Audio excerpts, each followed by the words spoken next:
might be the sound of the braid screaming off my spool or the challenge of tracking them down each trip, but it's built into my DNA and I absolutely love it. Chasing King George whiting is one of the most exciting challenges on the water. Oh, boys and girls. Feeling that first bite to reeling in a fish that fights above its weight. Come Saturday morning, I'm going for the whiting.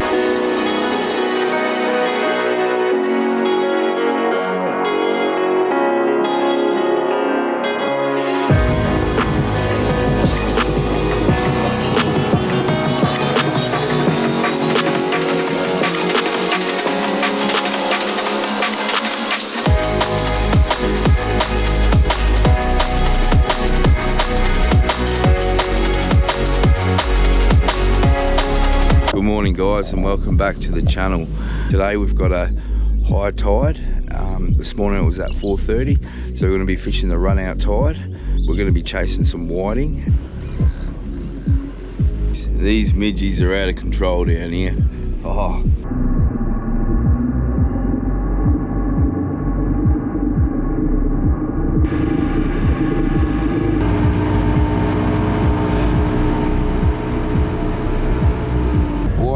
Reside in around the weed and sand holes, and so there's a bank over to my right. My theory is that whiting have moved up onto the shallow bank overnight with the flood tide.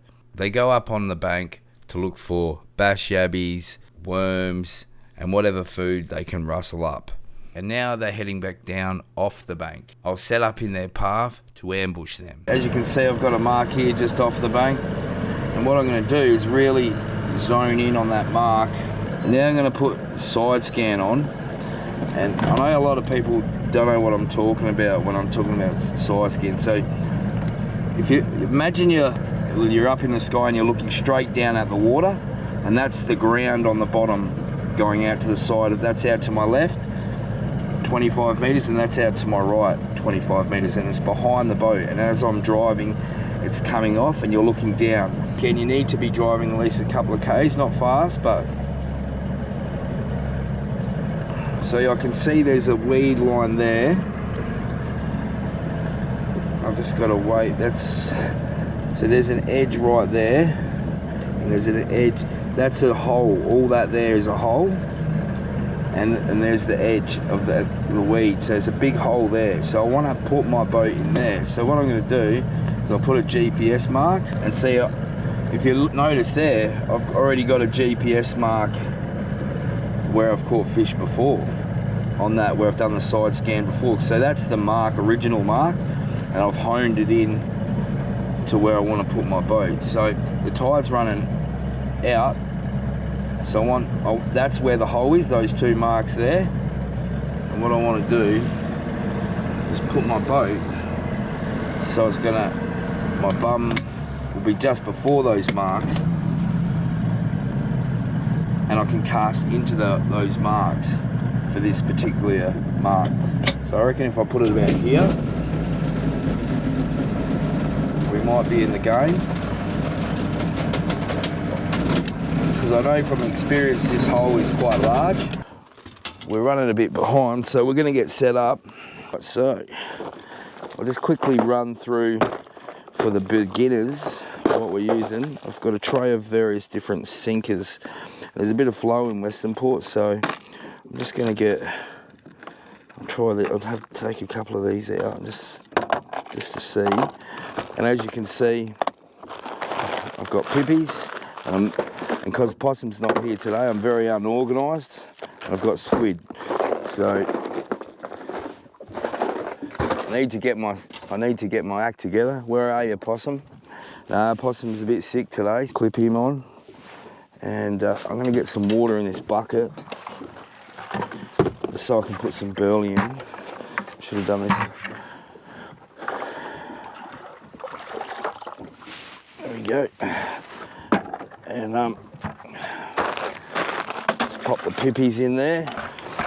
And for the burley cage, I'm just going to use, I bought some pilchards, which are here. Get set up. we're just going to jam them in for now, and then once they unthaw a bit, I'll bring it up and give it a mash.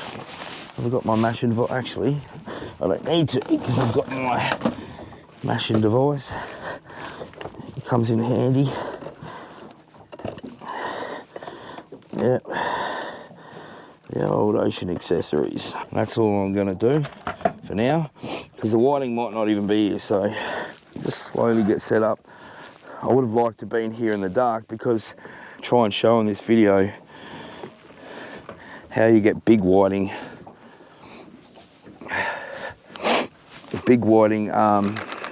in the shallows. As long as you come out in the mornings and not in the middle of the day, you absolutely get a really, really big whiting in the shallows. So we're gonna get this guy out. I've just got a Reedy's Tinganoster, and I really rate the feather. You see all these guys catching them on lures and stuff. It's no different to a lure, the fly. Just gives you that 5%, you know, on the tough days. I just like having the best of everything.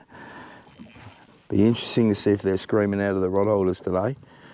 But it's a glorious day, and I am running late. I'm normally organised and good to go, but I've got it out late, and I've done a lot of drone footage and stuff like that. So just want to get set up, throw those pipis in. Pipis are great, burley, the shells. We've got the pilchards down there. We've got the drop off. I'm quietly confident that we can snare a few whiting, and not just small whiting, big whiting, because it's early in the morning, and the big ones, they'll go in the shallow water. And hopefully, guys, that's what we can come up with. We haven't had a bite yet, so not going red hot. I'll leave him for when they start going. I like to hold my whiting rod and sort of work it back. We'll see if they're here. I want to get some squid going. Very unorganised, Brett. It's not good. And we'll do a bit of a cheat. We'll get a tentacle, squid tentacle off here. That will do me for a while until that unthaws. So I haven't had a bite yet. What's going on? Maybe they're on this side.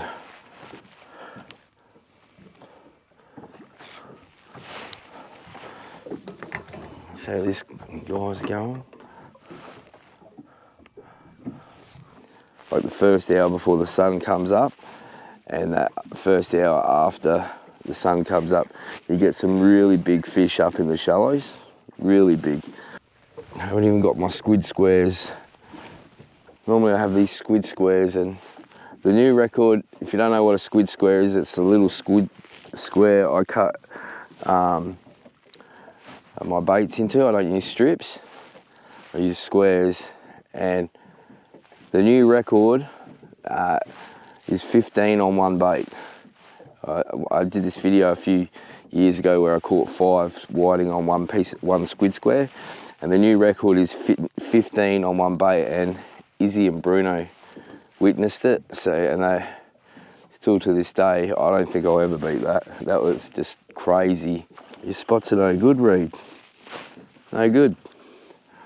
Put him out there. Very quiet. I don't know what's going on. I think we need the burley pot on this side.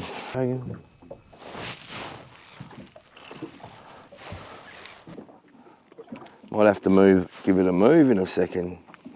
I was hoping just to come out and get into them, but we might have to do a bit of looking today. So that's exciting. I want to see some rods screaming. I'll just cast around the boat in all directions. We'll give it a few more casts and then we'll move on. I can't get a bite. I haven't had one bite. So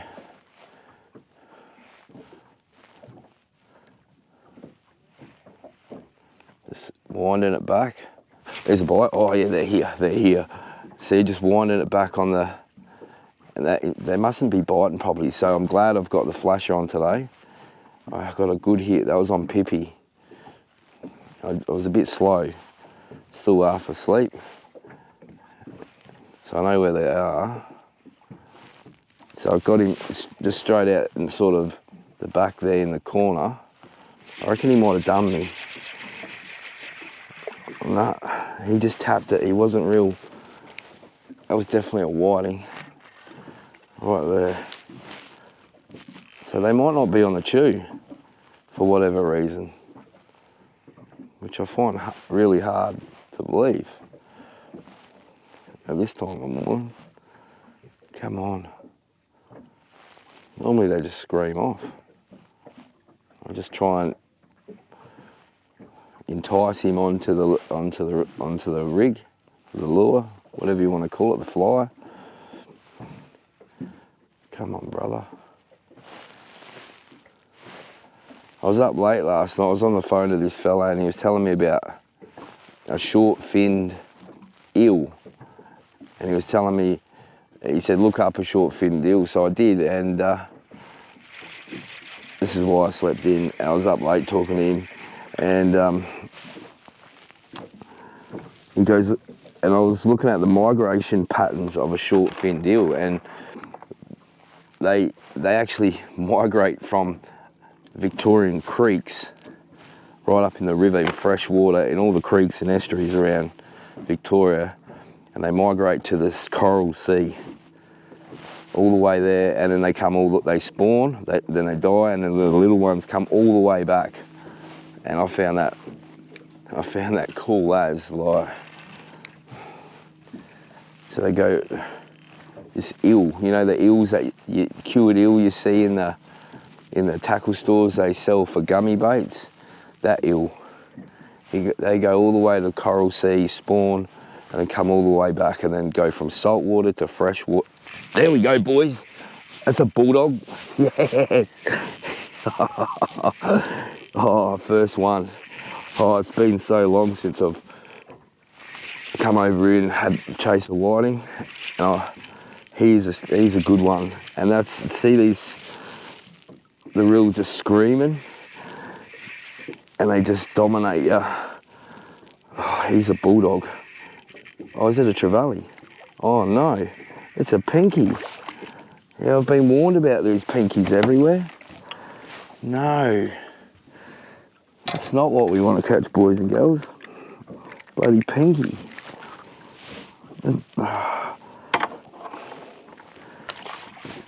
Oh well,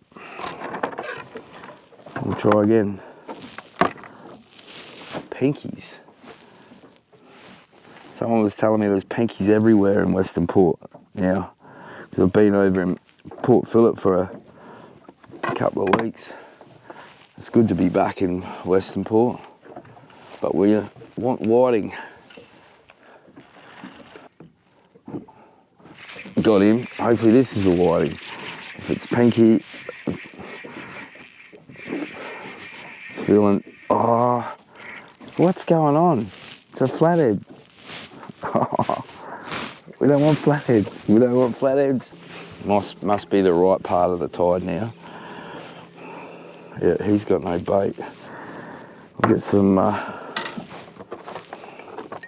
get a bit of squid. The squid tentacle is dynamite. That's the only thing I don't use squares for. I just use a little, just like that. Pop him on like that. Just cast him out in the corner there. I reckon this one's lost his bait because the fish are holding, the edge just drops down there.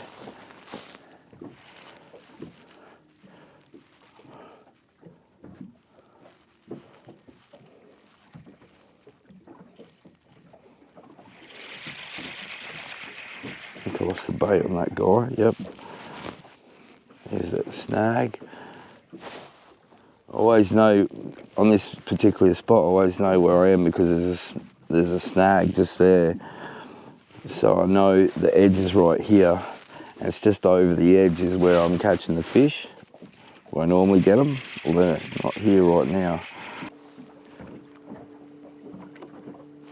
Oh, that was a bite. Didn't feel like whiting though. Oh, he's there. Got him. That might be a whiting. It's pulling like might be a pinky. Not sure. It's going around. Ha ha, boys and girls. That's what we've come from. That's what we come for, boys and girls. Now he'd be 38. He's nice size whiting. What I'll do is I'll bang him in the ice. In a minute, I'll get a bit of an ice slurry going, but right now, the whiting, because they're a schooling fish, there'll be lots of them right behind my boat right now. So I want to get the rod back straight out, throw it exactly where I got the last one, and just bob it up and down, slowly wind it in.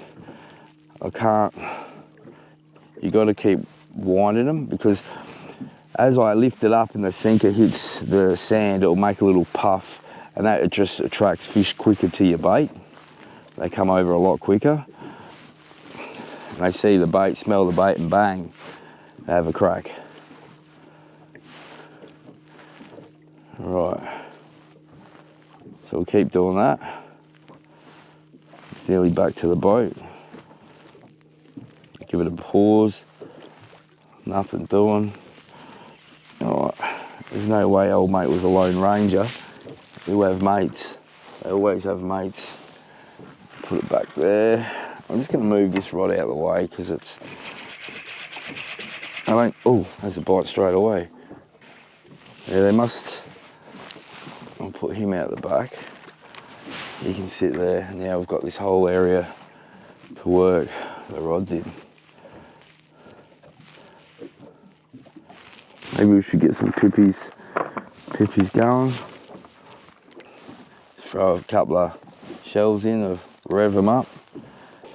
Sometimes just by changing our bait, it's got more juice or something. Put a bit of a pippy on.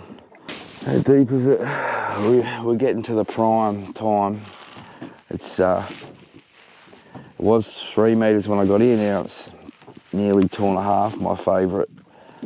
I like it when, with a run out, I like it being 2.5, and you should get a good bite. Well, it's from 2.5 as it comes off to 2 metres. But you need to also be in the area where the fish are. And I'm not sure there's a lot of whiting here because we've only got one. I've been here 20 minutes.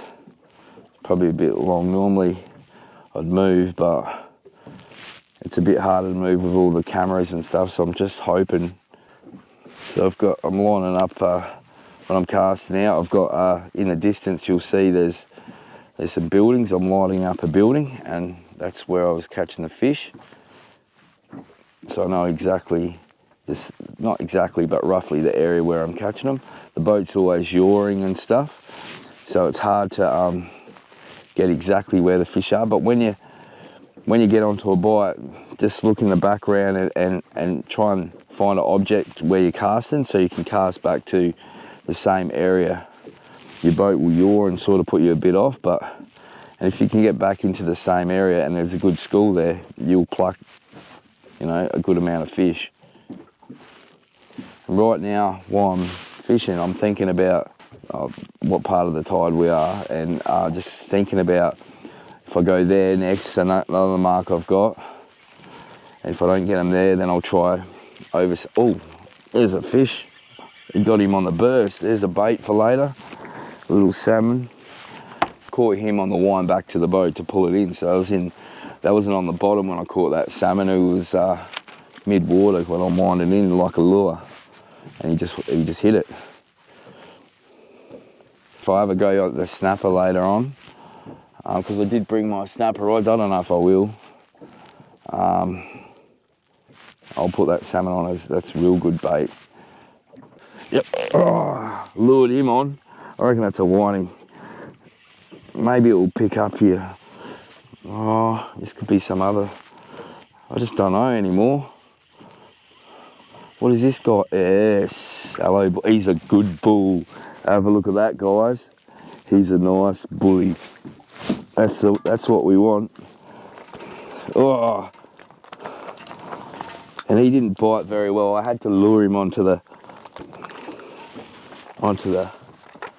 He is a good 38 centimeters. He's really good. Now what? Oh, sorry, boys. There's another one.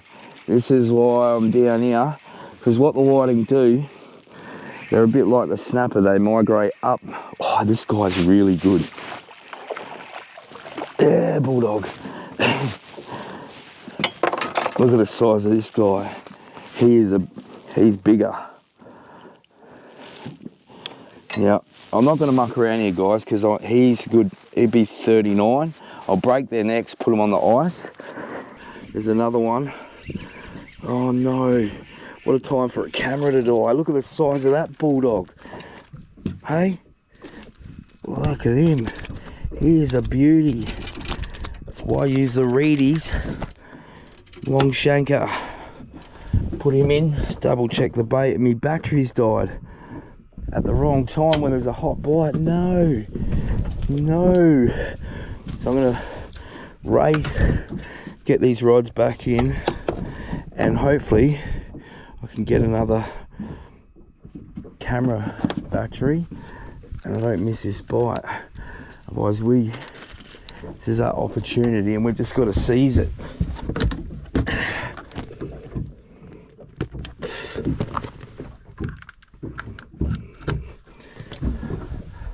There's no way that we're back in the game. We got out of it okay. Well, I don't think they'll still be around, but what a burst. We just had a burst and they're all good fish. We haven't caught a small one yet. I would have liked to have been out here in the dark, but oh well. Oh, that wind, there's one, guys, just like that. Oh, rightio.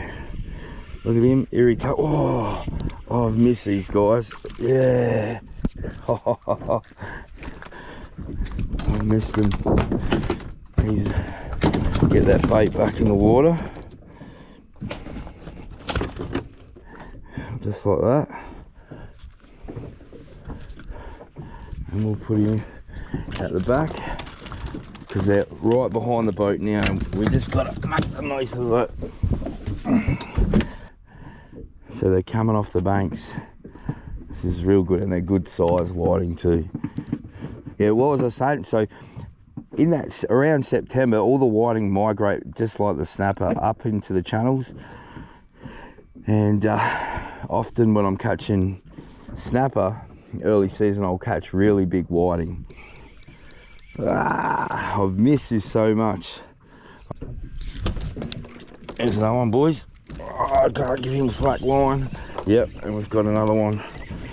Oh, we're back on the teddies.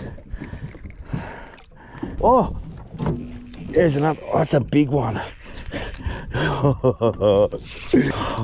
He's a good one.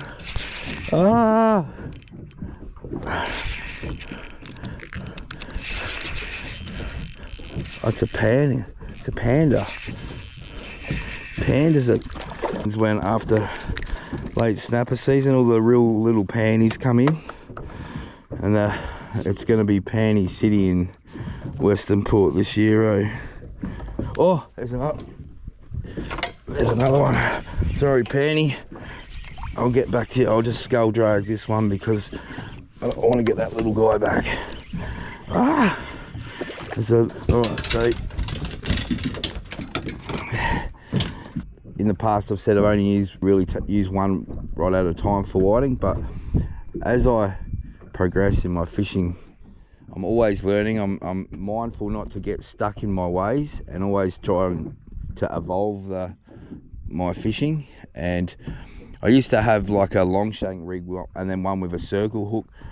rig, but these days I just have both long shank, because you'll notice through the video I'm jumping around to different rods, and they're exactly the same with exactly the same rod, reel, line, everything.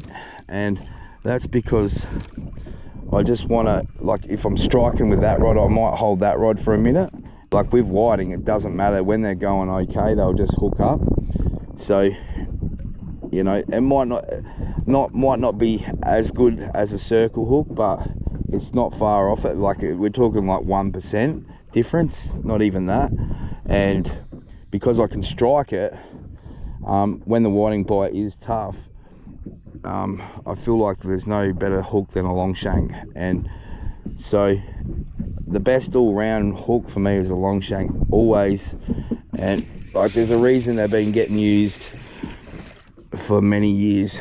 The leader, 15 pound, is thin enough to get the bite, but also strong enough to land a bigger fish. Like occasionally, like last year I caught a kingfish on a whiting rig, 80 centimetre kingfish, and that was cool as. And if I had 6 pound or 8 pound or 10 pound, I probably wouldn't have landed that fish. And the cool thing about whiting is, as long as you keep moving the bait away from them, they're not going to see your line, because they'll be behind the bait and they're a predator. And by winding it and just lifting the sinker up off the bottom and letting it hit back on the dust, that fly will be like a little bait fish to them. And there's times when the bait comes off my hook and I can still catch them just on the fly. As long as you keep moving it, slowly winding it back to the boat, you'll continuously get bites, whether it be whiting or other fish, because I think most fish are predators, the ones that are up here on the banks, and the ones that don't bite the bait are probably the ones that get eaten. So just keep winding it, working it. But where I am now is a bit of a transit spot where they will come through most of the tide. I just miss that because I'm an old slow daddy, but he might have another crack.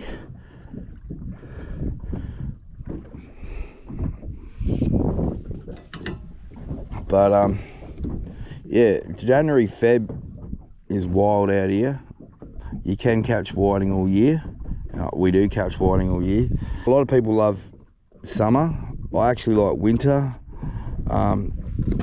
because you never sit down and you're always doing something, always moving around. It sort of keeps you warm. And I don't know, I like winter whiting when you get onto the big ones. I'll put one out a bit deeper, maybe they're out there.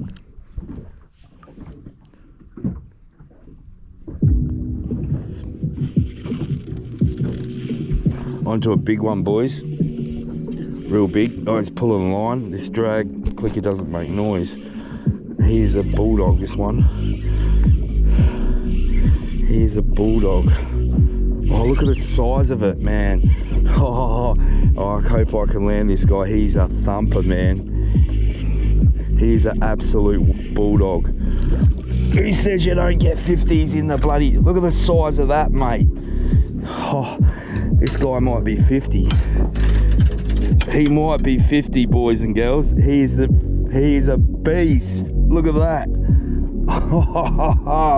Let's measure him. He's 49 centimeters. Oh, what a beauty. Let me hold him up.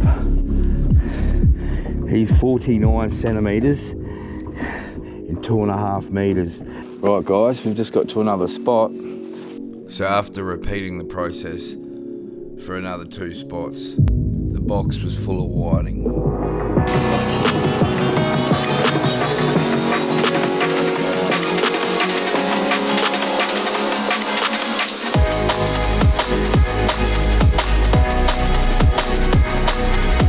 So we're in about 16 meters for the snapper. We'll see how we go. The wind's coming up a bit, so I'm not sure how this is all going to turn out, because the wind is supposed to come up today Yeah, so even if we pull the pin, well, we've had a good day, but it'd be nice to get it. Oh, and we're on, boys.